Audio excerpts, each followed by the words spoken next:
है, हम किस तरह से गवर्नमेंट के पास जाए, हम मालूम करें। कहना चाहता हूँ, आप लोग भी जानते हो कि मैं पंचायत से 5 साल से लेकर रहा हूँ।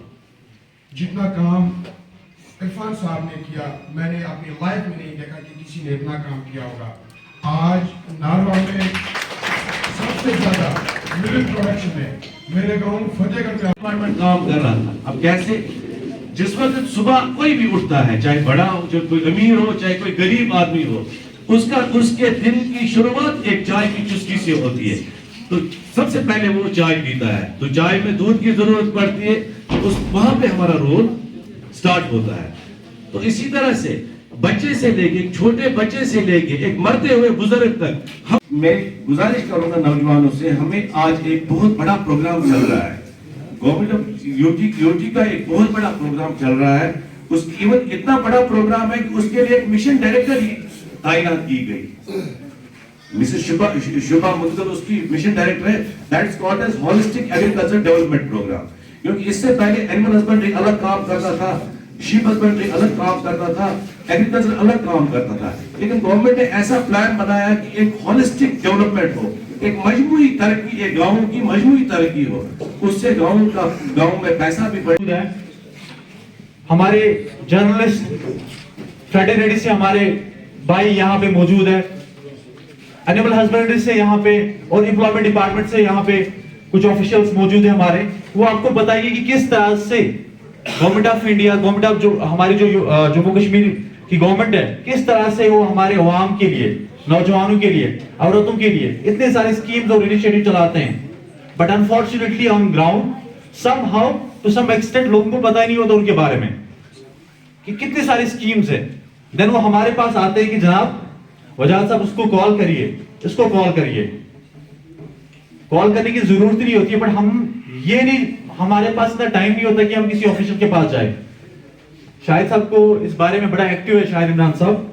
मैं आपको एक बात बताना चाहूंगा कि रिसेंटली बहुत सारे ऐसे मसाइल पेश आते हैं कि एक पुलिस ऑफिसर के पास जाना पड़ता है, एक एसएचओ साहब के पास या डीएसपी साहब के पास, कोई किसी ऑफिसर के पास जाना पड़ता है।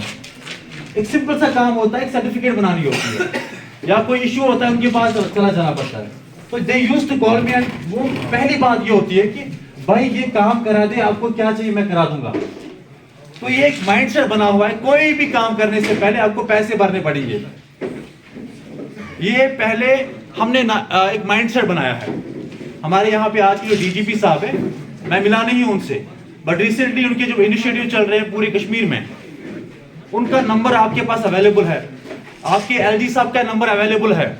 इनफैक्ट आपके जो होम मिनिस्टर साहब है, यहां तक कि प्रेसिडेंट ऑफ इंडिया के आपके जो ग्रीवेंस सेल्स है, इतनी सारी ग्रीवेंस सेल्स है। आपको बस क्या करना है, अपने मोबाइल का इस्तेमाल करना है, आपको मेल करनी है, आपको अपनी जो ग्रीवेंस है वो आपको वहां पे ऐड करनी है, आपको विद इन नो टाइम आपको रिजल्ट मिल जाएगा। हमारी रिस्पॉन्सिबिलिटी क्या है, और जो हमारी गवर्नमेंट ऑफिशियल्स यहाँ पे आए उनकी क्या रिस्पॉन्सिबिलिटीज है। अगर कोई गवर्नमेंट ऑफिशियल काम कर रहा है, कोई मुझे ये बता रहा है कि हमारे पास तो कोई नहीं आया, एटलीस्ट वो उनकी रिस्पॉन्सिबिलिटीज है। मैं एक बात ये बताना चाहता हूं, मैं फिर हमारे गेस्ट आए वो आपसे बात करेंगे।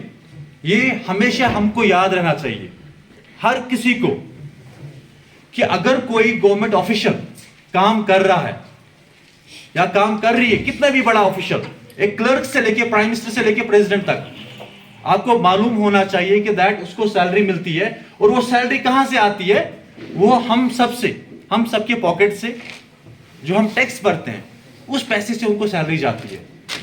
और याद मैं आपको दिलाना चाहता हूं, जैसे हम कोई काम करते हैं, हमें पैसा मिलता है, एक पैसे के लिए हमें क्या करना होता है कि हम किसी को पैसे देते कि जनाब ये आप बिल्डिंग बना दीजिए, कॉन्ट्रैक्टर को देते ये बिल्डिंग आप दीजिए, हम आपको 2014 में 2012 में कोई स्टूल पेंटिंग में मुलव्वस था, ऐसे जो साहब कॉल कर रहे हैं, नॉर्मली कॉल कर रहे हैं, तो उसमें भी मुझे कॉल आती है, जनाब मुझे ऐसे जो साहब ने कॉल किया, आप पहले गए नहीं पुलिस स्टेशन, आप ये पता करो कि क्यों कॉल कर रहा है।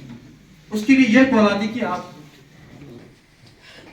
आज आपके पास मोबाइल फोन है, मीडिया है, और आज का प्रोग्राम यह है कि मीडिया फ्रेटर्निटी का इनकी क्या रिस्पॉन्सिबिलिटी है कि वो किस तरह से जो एक्सपेक्टेशंस हमारे लोगों की है वो किस तरह से उस पे काम करें। लीगल डिपार्टमेंट हमारा है, वो किस तरह से लोगों की मदद करें। तकरीबन नारवा में हमने 30 डेयरी फार्म्स एस्टैब्लिश की। हमारे कालेपन की एक लड़की है, उसने बहुत अच्छा उसका डेयरी फार्म चल रहा है। गांगरपुरा में हमारे डेयरी फार्म चल रहे हैं। समखुंतो बेदार कुसुम इट्स अवेयरनेस प्रोग्राम जो कि हमारी ऑर्गेनाइजेशन पूरे कश्मीर में चल रही है। हमने वर्कआउट किया पूरे कश्मीर में, जहाँ पे मुख्तलिफ शोबों से हमने ऑफिशियल्स को बुलाया, इनवाइट किया और उन्होंने इवेंट में आके अवेयर किया लोगों को जो मुख्तलिफ स्कीम्स है, इनिशिएटिव जो गवर्नमेंट चला रही है, उससे कैसे यहाँ के जो लोग हैं, यहाँ की जो आवाम है, यहाँ के जो नौजवान हैं, वो किस तरह से फ़ायदा उठाए। सो ये मकसद था आज के प्रोग्राम का।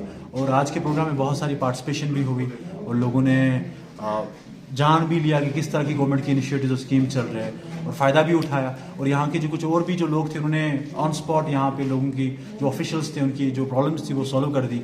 सो ऐसे प्रोग्राम्स हम आइंदा भी करेंगे और इंशाल्लाह हमारी कोशिश यही कि जितना हो सके हमारे जो नौजवान हैं वो और इन चीज़ों से फ़ायदा उठाए और अवेयर हो जाए और आई कैन से दैट कि वो किसी पे डिपेंड ना रहे।